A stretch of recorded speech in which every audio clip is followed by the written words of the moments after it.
comes to mountain biking and life in general, you kind of unfortunately start to accumulate stuff.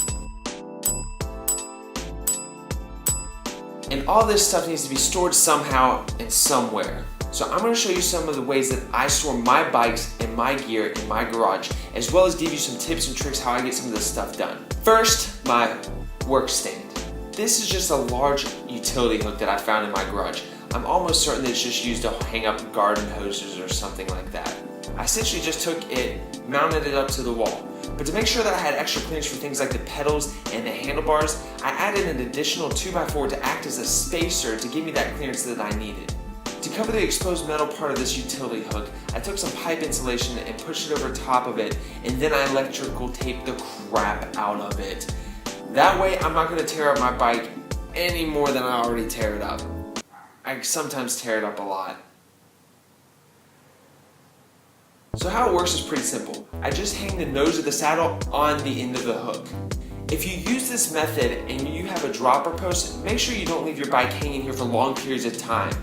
It can cause issues with your dropper post in the long run, and we don't want that.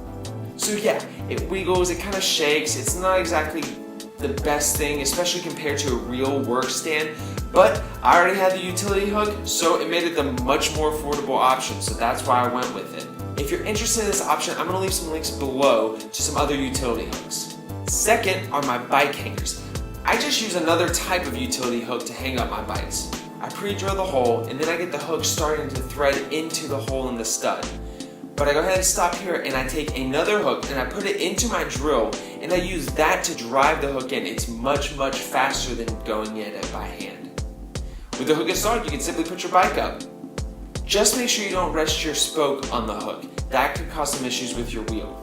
Again, I have some links below to some utility hooks that can be used in this way. Third are my hangers for random stuff like helmets and shoes and my Camelbak. Essentially, they're just long screws. They're nothing fancy. I just screwed them into the wall with the drill. That's it. When it comes to putting up hangers, hooks, and screws, for this type of gear, which can tend to be heavy, make sure you go straight into the stud. The stud is going to be a very strong point of contact for this type of hanger or hook. Fourth, for randoms and knickknacks, I just use boxes. Just UPS boxes, FedEx boxes, shoe boxes, boxes I found in the alley. Basically, if the box is still holding together, I'm probably going to use it. But yeah, so I just throw stuff in there. Now this box specifically, this one goes with me on every single ride. I have my stuff like spare chain links, shock pump, toilet paper, bug spray, just things that I might need on an everyday ride. But yeah, boxes, nothing fancy. My fifth and final storage technique is for your Camelbak. If you don't want your Camelbak getting gross and disgusting and funky and you end up having to throw it away, simply take the bladder out of the bag and stick the bladder in your freezer.